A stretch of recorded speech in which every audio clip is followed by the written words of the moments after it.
So recently I picked up this IBM PS1 that was advertised on Facebook Marketplace. It's actually in pretty damn good condition. The only issue it had when I got it was the front door hinges were snapped off, so I actually had to draw those blind because I could not find any references to those on the internet.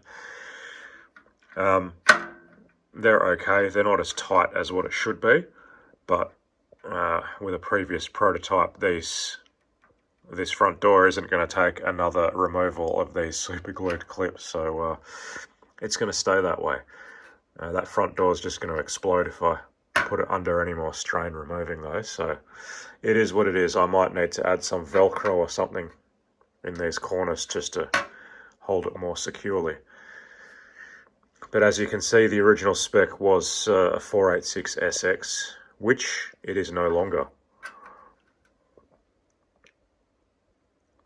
25 megahertz 486SX, 4 megabytes of memory. The previous owner, which is the original owner, did at some stage fit 8 megs of RAM and put in a hard drive with that fancy bootloader that allows the large disk to work when detected as 512 meg by the limited BIOS on this thing, and of course a CD-ROM drive. I still have that hard drive, but I am not using it. I've just put a CF card in here as I normally do. So it now has 32 megabytes of memory. The other thing I did was completely remove the soldered down QFP 486SX because it was misbehaving. With its upgrade pin activated, it was not deactivating, so it was causing a bus conflict. I had to get rid of it, there was no choice. Unless I wanted to stay at the measly performance of the 486SX25. But of course I did not. So I've also increased the front side bus frequency to 33 megahertz, and I'm running an evergreen 586 in there. There's a forum post, I think it's Vogon's, which explains how to do the modification. It's a case of changing the location of 3 SMD 33 ohm resistors around the clock generator IC. You can configure it anywhere from 25 to 40 megahertz, so this IBM board is actually quite capable. And the onboard video is VLB, so it's not just strangled by the 16-bit ISA bus. I don't know about I/O, that's probably VLB as well, but I don't know. The other thing I did was increase its cache from 0 kilobytes, the level 2, up to 256, so that's fully populated with new old stock chips that I bought on eBay from a reputable seller. They're not fake Chinese ones, it's from Australia, and I paid about $60 for those chips. I don't care, I just want the real deal. And the performance of this machine, not surprisingly, is a lot better than it used to be. I've also added a ESS sound card, which is a little bit dodgy in that it's not detected about 50% or more of the time. I think this card has issues, so I'll probably change that out. I do have a Yamaha 715, whatever it is, lying around. I might put that in here. When this card works, it's fantastic, and the external MIDI port works way better than any sound blaster that I have. It does not have any hanging notes with my Roland SC55 that I use for external MIDI music.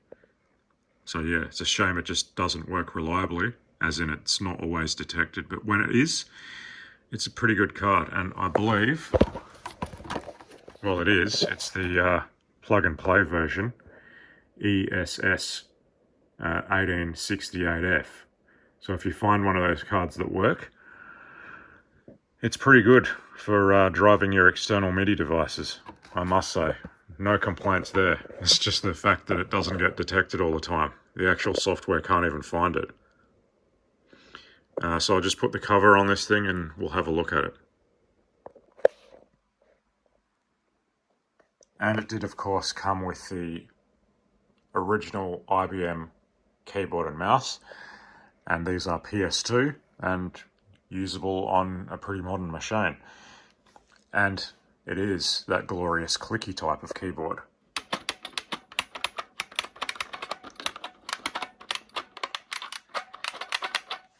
Absolute pleasure to type on.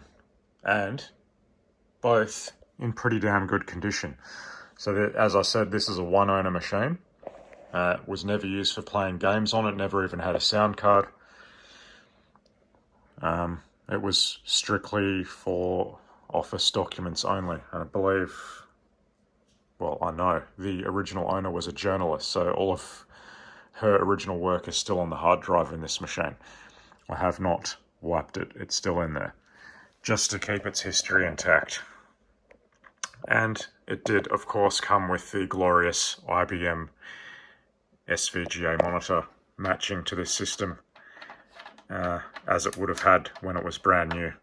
All intact and in pretty good condition. So let's get this plugged in and turned on. And by the way, this version PS1 does have the soft power supply switch. That is not your usual ATX power switch, AT power switch. It's just a momentary switch, and there's a relay inside the power supply that clicks when that is operated. And I believe the computer actually has control of that. It seems to anyway, because when there's AC power loss, it turns this thing on automatically. So anyway, let's turn it on. So I'm just going to connect the power now. As you can see, computer started up straight away.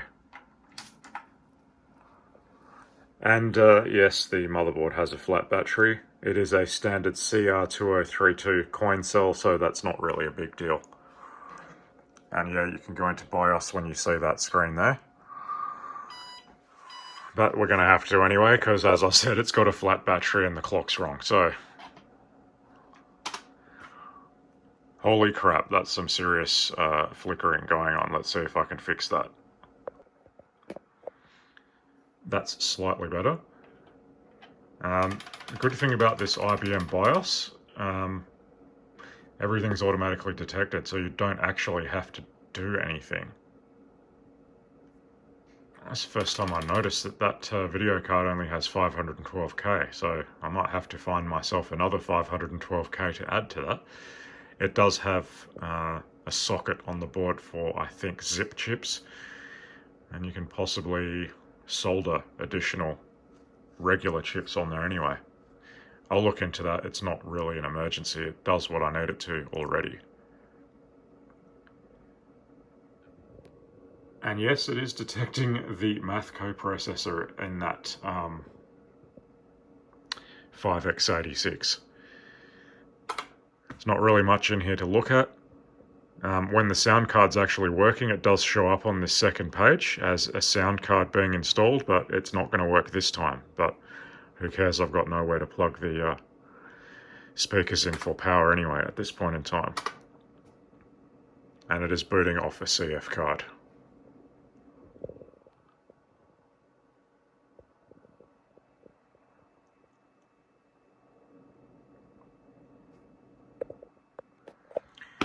And of course, what would an old 486 class PC be without DOS bench?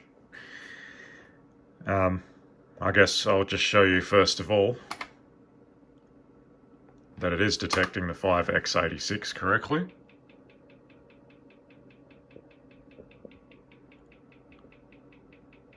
And that's a hell of a lot better performance than the 486SX that was in here. Unfortunately, the video interface that's in this machine prevents me from running SpeedSys. It crashes when it tries to write to the video memory or test its speed, so can't do that. But when all else fails, we can always do Doom Max Details. Nice fast loading time.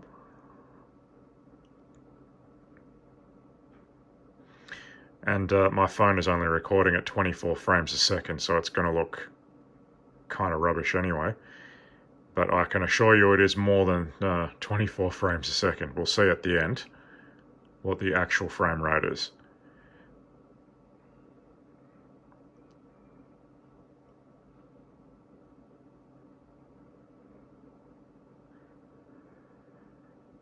So Doom was actually kind of playable on this machine with the SX25. You wouldn't really want to have the screen maxed out like this, but it kind of was playable. From memory it was under 20 frames a second, but it wasn't terrible. It was still playable, but this is just so much better. This is over 30 frames a second. So he's about to die in the usual place up here where he gets shot in the back by the shotgun. And I'll do a quick calculation because I can't do that off the top of my head and put it on the screen. And of course, with 32 megabytes of RAM and a math coprocessor, I can now actually run Quake. Not that it's a particularly terrific experience, but it does run nonetheless. With the SX25, it's never going to run because there's no math coprocessor, and it's absolutely mandatory for Quake. The 5x86 FPU is kind of weak, particularly compared to a Pentium overdrive processor, which I have two of in my other machines. They run this far superior. Still not a fantastic experience. It's like almost 20 frames a second, but I think this is well under 15. But we'll see it shortly. From memory, it's like 12 or something. So if you're really desperate, you could play Quake on this machine, or any 586 for that matter. I guess if you want to overclock it to 160 megahertz, which most of them are more than capable of doing, it would be perfectly fine. But yeah, I'm running this one at 133 because those SMD resistors to change the front side bus on this motherboard are quite a nightmare. They're ridiculously small. It would be so much better if there was just pin headers there, or a dip switch assembly where you could just change the speeds easily, but using the soldering iron and the microscope is just too painful. So I'm leaving this at 33 front side bus. So this Evergreen is not going to break a sweat in this machine.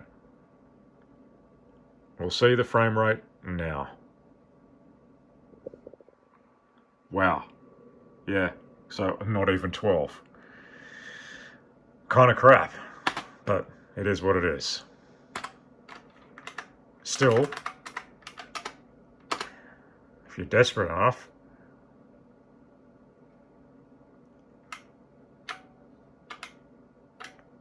you could play it. But there's better games to be playing on a 486 anyway. So as you can see, this upgrade was 100% successful, and this machine is now way more capable than it ever was before. So anyway, I don't know what I'm going to do with it now. I might install Windows 95 on it or something. But that's the end of the video. I hope you enjoyed it.